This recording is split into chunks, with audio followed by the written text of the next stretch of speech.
Right, so year 7, this is your next activity on the Battle of Hastings. What you're going to do, you're going to use this Word document, right, that you've got your own copy of, and you are going to decide if the statements in that table that you've got in front of you are reasons that William won because of his good leadership, because of things that he did well, or are they down to Harold's bad luck? Now, to decide which way around they go, for it to be William's good leadership, it's got to be something he had control over, something he did specifically to help him win the battle. If it's a mistake that Harold made, it goes down as Harold's bad luck.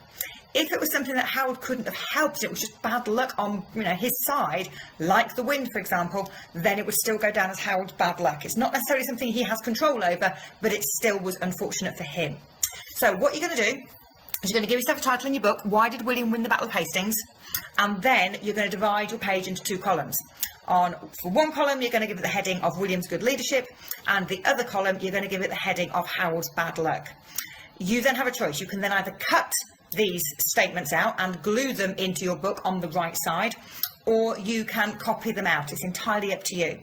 But what you also need to do, as well as stick those statements in, you've got to now explain why that made it easier for William or why it made it harder for Harold. So I'm just going to go through a couple with you, for example.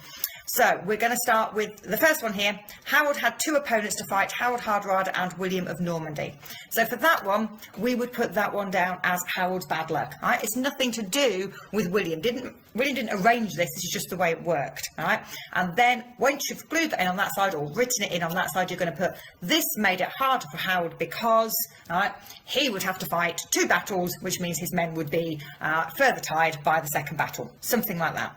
All right? Then if we come to the next one here, William had a strong and skillful army of over 7,000 professional men, including many archers and horsemen.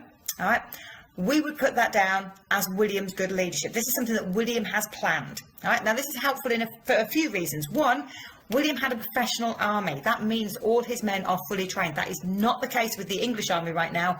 Many of our soldiers, effectively only fought, when there was some kind of attack or invasion of the country. So they're not experienced soldiers. They don't do it all the time. Secondly, when we look at the kind of soldiers that William had, he had archers. All right, think about how archers could be an advantage on somebody with an axe, for example. And then he also had horsemen. This is cavalry. This is men that fight on horseback. So again, think about how that could be an advantage.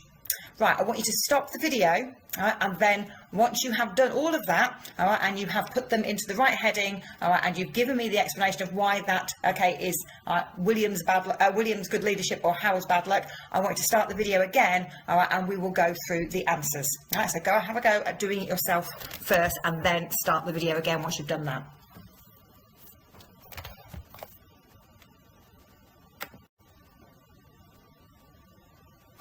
Right, okay, let's go through those answers nice and quickly. All right, so you can correct them and add purple pen. All right, so we've done the first 2 already, so we don't need to go over those again. We'll move straight on to number 3. So Harold moved his troops north to fight Hardrada. This meant the south coast was unprotected. Now, this kind of goes with another one in a minute. I mean, it's Harold's bad luck, that he had to go and fight Harold Hardrada. So we're going to put it under Harold's bad luck.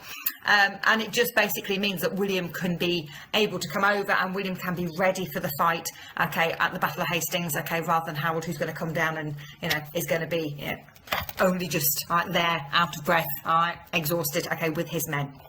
Moving on to the next one. As soon as Harold had defeated Hardrada at Stamford Bridge, the wind changed. All right, so again, this is not planned by William. I know William believes he has got God on his side, but I don't think he quite has the power to control the weather. So this is going to be Harold Godwinson's bad luck. All right, the reason this is bad luck for him, because it means the wind has changed. That means that William can now invade. All right, while William invades, Harold Godwinson is in York. He's got to march all the way back down to the south coast, to meet him. The next one, Harold didn't let his men collect the spoils. Again, this is Harold's bad luck. In this instance, I do think it is perhaps a mistake that Harold did make, but by not letting his men collect the spoils, that means that many of them will have left him on the way back down because they don't see any point in fighting if you're not going to get your reward. William waited for the right time to invade. Now, the wind is bad luck, yes. But the fact that William waited and didn't try and row into the headwind, didn't try and come over regardless, is a sign of good leadership. This shows patience. All right? William is mad. William is furious, all right, that this crown has been taken away from him.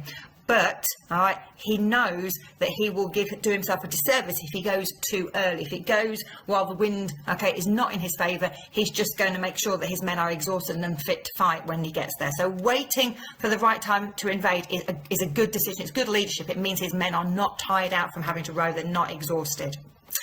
All right, when William landed in the unprotected south of England, he was able to build a small castle.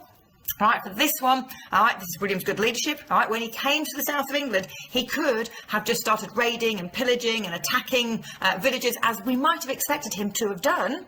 But, all right, instead, he uses the time to be as prepared as possible. He builds a small castle. He uses that to store weapons, okay, to make sure the weapons are in good condition. They're not getting rusty by being outside. He can store food in there to make sure that his soldiers are well fed. They've got as much energy as they possibly could have for the battle. So again, lots of reasons there why that's a good thing for William. Many of Howard's best soldiers were killed at the Battle of Stamford Bridge. Again, it's bad luck. It happens in a battle, but it's bad luck for Howard, because this means if he's lost some of his best soldiers, right, he hasn't really got any other soldiers to replace them with. The best he can do is find some peasants on the way back down, okay, some ordinary people, some farmers, but they're not fully trained. They've never been in a battle before, probably. They don't know what to do. And then compare that, all right, to William's army, which we've already said is a professional army, full of professional soldiers. William believed that God had chosen him to be king. This is William's good leadership, okay? This belief that he was chosen by God. The reason this is going to help him is it gives him confidence.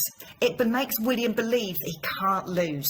And that means in battle, he is going to sometimes take some risks. And you have to take risks. If you're going to win in a battle, sometimes you have to do things which at first appear dangerous, because if you don't take that advantage, you are never going to be able to turn the battle in your favour. So taking his helmet off in battle, for example, was a massive risk. Right? But if he hadn't have done that, he wouldn't have won. His army would have run away, remember? So this goes to show that he believes that God is protecting him, because God knows he's the rightful king. Breaking the shield wall with a series of attacks and retreats. Again, William's good leadership. The first time, yes, it's an accident. The first time, it's a misunderstanding. It's the fact that William uses this tactic again and again and again. That is his good leadership. He realises that it works. It realises that the English were falling for it, so he used it to his advantage. Howard's men had lost many of their weapons in the battle against Hardrada. Right, that again, okay, it's Howard's bad luck. Okay, you can't help it. It is what it is. But it means, okay, that his men, okay, might not have very good weapons, and they may have to rely on almost farming equipment in that battle.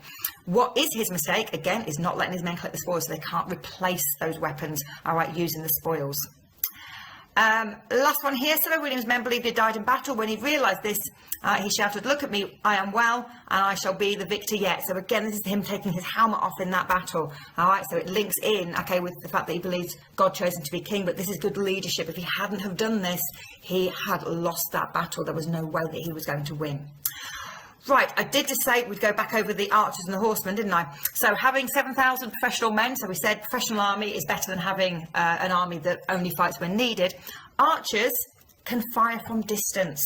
They don't have to get into hand-to-hand combat with the people they're fighting against. Okay, so this gives William an advantage that he can strike down, okay, the English army before they're able, okay, to come into contact with his army.